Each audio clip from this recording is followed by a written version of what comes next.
Olá, pessoas, tudo bom com vocês? Então vamos gravar a nossa aula de filosofia. O tema que eu escolhi hoje é um tema que está muito próximo da gente, porque com essa aula eu tenho a proposta de mostrar que a filosofia ela é muito próxima à nossa vida, no dia a dia, no que a gente ouve, no que a gente assiste, joga, série, filme, tudo. Então o nome da aula é O Herói é Você, a construção do herói e a autobiografia. Sim, filosofia. Eu vou explicar o porquê. Ó, vemos na imagem aqui vários heróis da Marvel. Que tá muito em alta hoje, né? Com os Vingadores, o Homem-Aranha, o Capitão América, o Hulk, o Quarteto Fantástico, que já foi anunciado um filme que vai ser lançado daqui uns dias. Tem a Mulher Hulk que virou série agora, o Homem de Ferro que estourou com os filmes da Marvel, até então ninguém conhecia. E vários outros que a gente não conhece, mas são dos quadrinhos.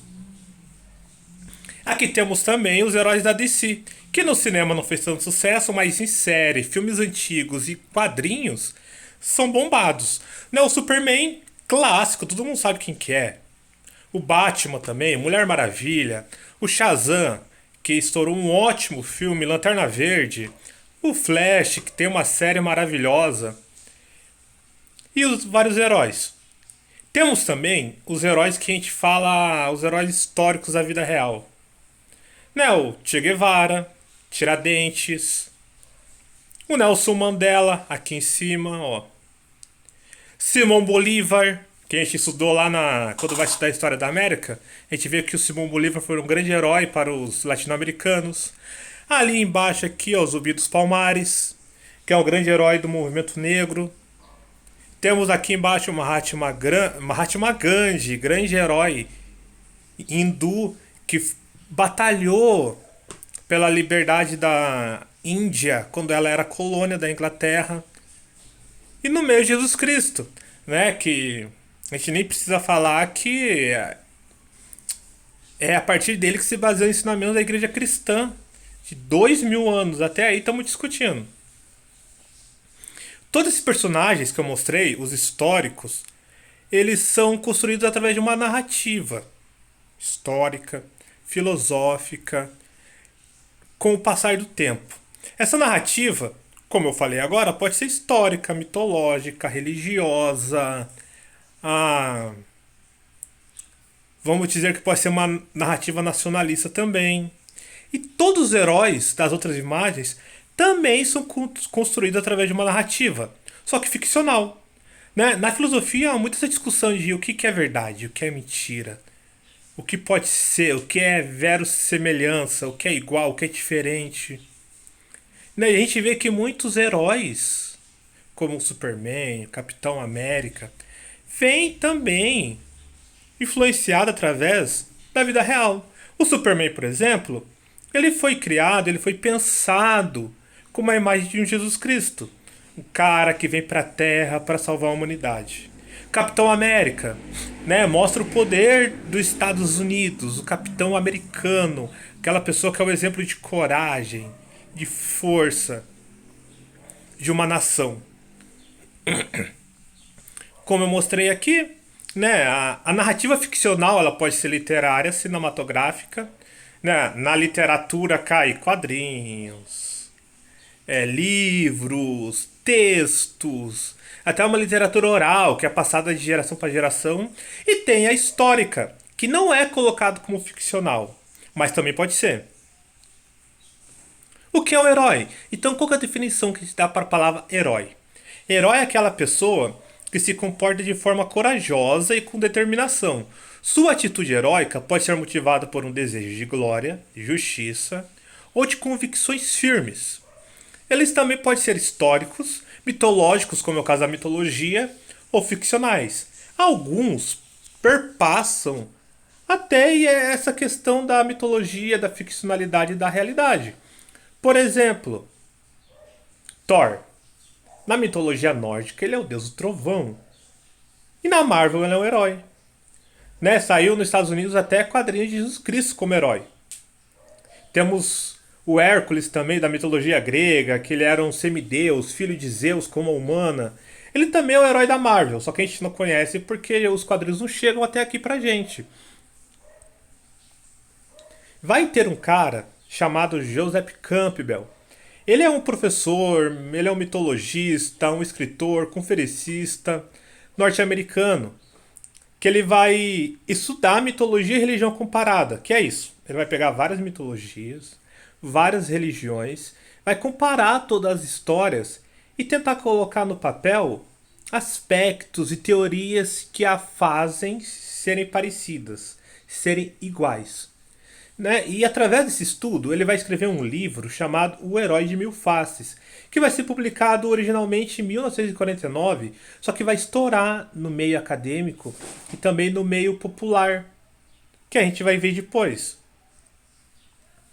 Então ele vai descrever que as narrativas de Gautama Buda, né, o Buda, Moisés e Jesus Cristo, em termos do monomito, que é esse termo que ele cria, vai falar que todos esses clássicos eles seguem um padrão de história, né? Por mais que cada um tenha a sua própria história, ele vai servir para descrever essa jornada dele, né?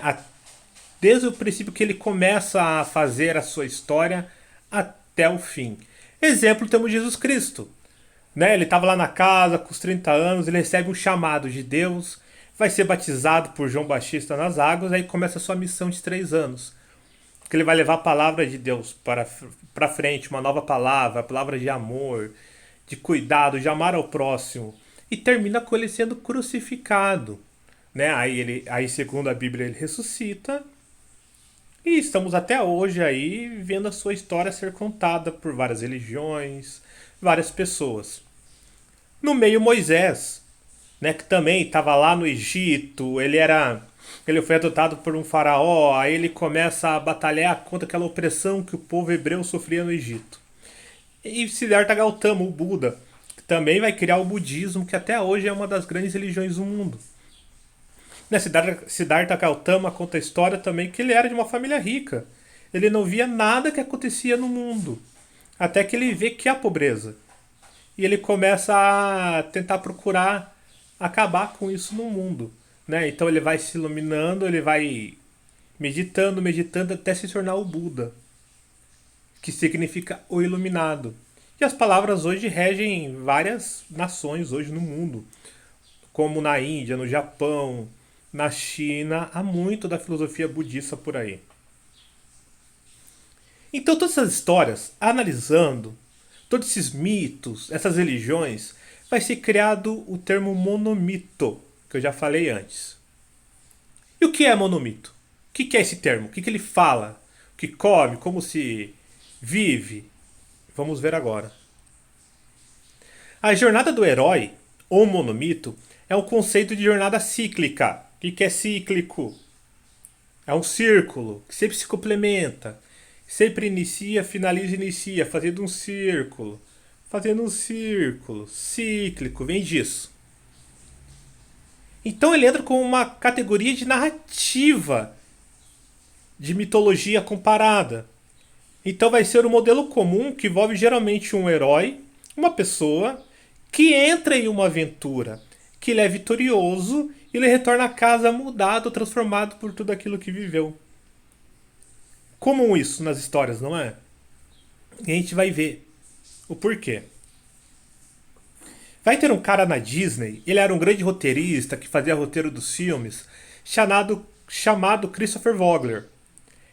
Ele vai pegar essa teoria de Campbell, né? Ele vai estudar. Aí, através do estúdio Disney, ele vai montar toda uma estrutura que vai servir para vários roteiros. Né? Esse livro vai se chamar A Jornada do Escritor, Estrutura Mítica para Escritores. Vai ser lançado em 92. E desde então, tudo que sai na Disney, na cultura clássica, segue esse padrão. Antes disso mesmo, já seguia. Um exemplo que foi colocado é Star Wars. Que o Luke Skywalker tá lá vivendo no Alderaan, no planeta dele. Aí ele não se sente bem com aquilo, ele recebe um chamado de que ele precisa vencer o mal, ter o Darth Vader, aí o Luke vai à sua aventura e começa a batalhar.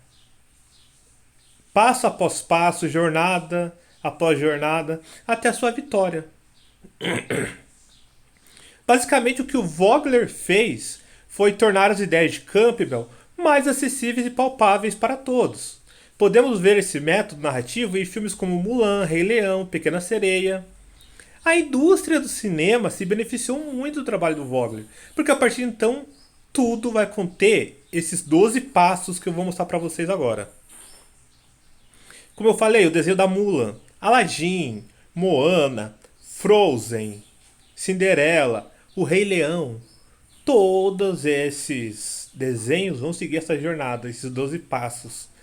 Cada um, lógico, escrito conforme a sua ideia, o seu conceito, a princesa, ou o Aladdin, que era um ladrão, que começa a ver que era errado e começa a fazer suas aventuras. A Frozen, que era presa e queria se libertar. Tanto que a famosa música que estourou dela, né? Livre Estou. Fala quando ela consegue se libertar e vai para a sua jornada. E por aí vai. Então, quais são esses 12 passos? Vamos a ele. E como exemplo, né, para exemplificar cada passo, eu vou usar um filme que eu acredito de vocês que a grande maioria assistiu, tivemos evento no colégio, que é o Harry Potter. Então são esses 12 passos que nós temos. Né? Ele primeiro divide em 4 grandes ciclos, que é o prólogo, o novo, crise e o clímax. Clímax é aquela palavrinha que quem geralmente fala, né? Ah, a parte alta do filme. A parte boa do livro, quando o negócio começa a pegar preço, né? É o clímax. Então vamos ter o passo 1, mundo comum, depois o chamado, a recusa, o encontro com o mentor, travessia que é o primeiro limiar, testes, aliados inimigos, que é conhecido como o ventre da baleia, né, referência àquela história bíblica do Jonas, a caverna oculta, provação, recompensa, a volta, né, que é onde ele dá aquele respiro, a ressurreição, que é o teste final, e o retorno com o Elixir. Elixir que é aquilo que é prometido, que é ganhado com esforço. Então vamos lá. O primeiro passo, o mundo comum. Geralmente o mundo comum é a vida normal que o herói tem. No caso do Harry Potter, é quando ele tá lá vivendo com a família adotiva dele, ele é renegado, ele tá naquele mundinho dele, vive embaixo da escada, tudo pra ele é feito de uma outra maneira. Aí ele recebe um chamado, né? Aí vem a corujinha, deixa uma carta pra ele estudar em Hogwarts. Aí ele pega ele, ué, como é isso? Ele começa a ficar incomodado com aquilo que ele tá vivendo, porque tem algo melhor pra ele. Só que antes dele sair para esse chamado, acontece o passo 3, que é a recusa. Né? Geralmente a recusa é quando o herói ou alguém em volta dele tá com medo, ou não quer que isso aconteça. Quer que, não, aí é o teu mundo, fica aí é o teu lugar. Não, você vai pro mundo, você vai só se ferrar. Mas como no caso do filme são os tios de Harry, que eles rasgam a carta e falam, você não vai. Você tá aqui, você é nosso, você vai ficar aqui na tua vida. Só que daí, né, começa a chegar milhares de cartas, aí começa a encher carta até onde deve. E o Harry Potter ele vai para aventura. Né? Só que daí vem bater na porta dele o mentor. O herói geralmente ele encontra com o mentor, que é alguém sábio, alguém mais velho, que o convence a aceitar o chamado. Aí geralmente é passado várias informações, ó, no caso do Harry Potter, né? Você é filho de um casal de bruxos, tem um colégio que você tem que ir para estudar. Lá vai ser legal, lá é um outro mundo, lá você vai viver bem. Lá vai ser da hora. Que no caso do Harry Potter é o Hagrid que vai visitar ele, né? Que é um dos personagens mais fofos da história do cinema. Né? E é muito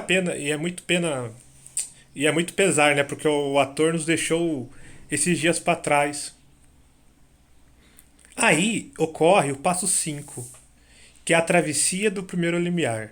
Harry Potter tá lá na estação, encontra outras pessoas que nem ele e atravessa o muro.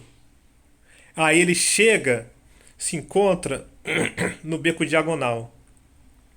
Quando ele começa a acessar o mundo dos bruxos, ver as inovações, as varinhas, a vassoura, as vassouras, ele começa a ver o mundo que nasceu para ele viver. Aí quando ele chega no colégio, ele começa a fazer seus amigos, né? A Hermione, o Rony. Ele começa a fazer seus inimigos, que são o pessoal da outra casa. Aí começa a história, começa a se desenvolver a partir daí. Porque ele já fez suas alianças, fez seus inimigos, e aí começa a aparecer os grandes desafios. Aí vai correndo o filme, ele descobre sobre a pedra filosofal, começa a batalhar, a buscar informações, até que ele vai para a Caverna Oculta, que é o primeiro grande batalha que ele passa em sua história. Né? Ele chega na sala de xadrez, né? Vencem aquele xadrez dos bruxos e encontra o Quirrell, que é aquele professor que tem aquele rosto estranhão, assim, que fica escondido pelo turbante, que é onde vai estar o Voldemort escondido, né? Aí tem a aprovação. A aprovação é a maior crise que o herói vai viver na aventura, né? É uma questão de vida ou morte. Ele tem que vencer. Então o Harry, com a força dos seus amigos, seus aliados, ele consegue. E ele enfrenta o Quirrell Voldemort, vence nesse primeiro ponto e acaba encontrando a Pedra Filosofal, que é o passo 9, que é a recompensa. O herói enfrenta a morte, o seu principal defeito e venceu. Porque nisso, o herói tem que enfrentar dentro dele para vencer. Porque tem o medo, tem aquele medo da batalha, o medo de morrer, mas apesar disso ele vence.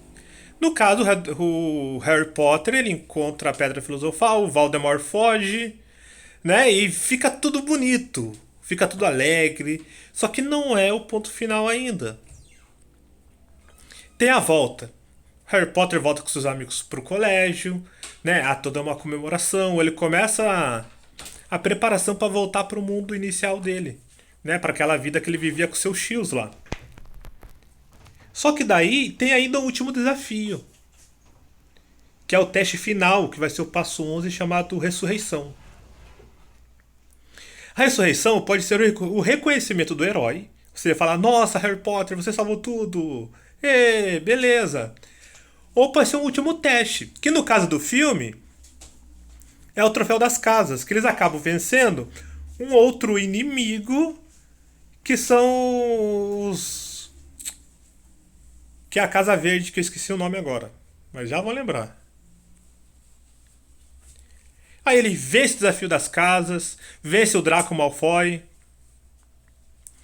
Aí ele começa. Aí ele volta pro mundo que ele tava. Ele volta pra casa dos tios, mas ele tá mudado porque ele sabe que tem uma outra realidade. Ele sabe que o mundo dele não é aquele. E até o próximo desafio, ele fica naquele mundo. Lembra que eu falei que a história é cíclica? Geralmente é cíclico, tem todo um retorno, início, retorno. É o que vai ser contado nos outros filmes do Harry Potter. Né? A história vai pegando a preço, vai aumentando até chegar ao desafio final no final de todos os filmes. Né? E como isso pode se relacionar, por exemplo, à nossa escrita biográfica, à nossa autobiografia? Biografia é você escrever a vida de alguém. Autobiografia é o fato de você falar e escrever sobre a sua própria vida, utilizando os passos da narrativa, como eu já falei, literária, ficcional, no caso de grandes heróis históricos, até a biografia histórica, né? Ler documentos, jornais, revistas e escrever a história do herói. No caso da autobiografia é quando a própria pessoa deixa um livro escrito contando a sua própria história. Então vamos ter vários personagens históricos que vão fazer isso.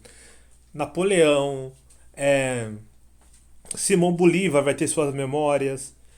Várias pessoas. Então, a autobiografia é quando eu escrevo uma biografia sobre a minha vida. Através da narrativa, escolho os momentos que marcaram a minha vida e deixo o registro. Né? Geralmente a gente vai escolher aqueles momentos que fazem a nossa história ter sentido. Desde o início. A gente vê muito isso contado por jogadores de futebol, por exemplo. Né? Conta a história lá que jogava no campo de terra batida, descalço. Aí passa na peneira de um time, é descoberto, começa a jogar bem. Aí é vendido pra Europa. Aí vai dar aquela entrevista né, quando ganhei o prêmio da entrevista, falava, eu era muito simples, eu vim lá do interior, jogava no chão, agora eu tô aqui na Europa ganhando muito dinheiro. É uma forma de contar a vida. É selecionável. Nem tudo aquilo que aconteceu você conta. Mas você constrói a sua história de vida como se fosse uma história bem interessante. E o ponto da aula é isso, é mostrar que através da escrita biográfica, se a gente utilizar a jornada do monomito, podemos entender que no nosso caminhar há altos e baixos. Coisas dão muito errado, coisas dão muito certo. E quando a gente vai contar a nossa história, se a gente colocar nesses 12 passos, a gente pode formar uma história de herói com as nossas vidas. Não naquele sentido do herói que tem superpoderes. Eu leio mentes, eu leio. Eu tenho força, eu fico invisível. Apesar de eu conseguir ler a mente de muitos de vocês, que eu sei quando vai colar ou não, hein? Fica aí o registro, eu tenho superpoderes. E a intenção da aula é mostrar que além de ter todos os filmes que a gente assiste, todas essas questões, com a narrativa bem construída, com a nossa história bem escrita, todos podemos ter uma história de heróis.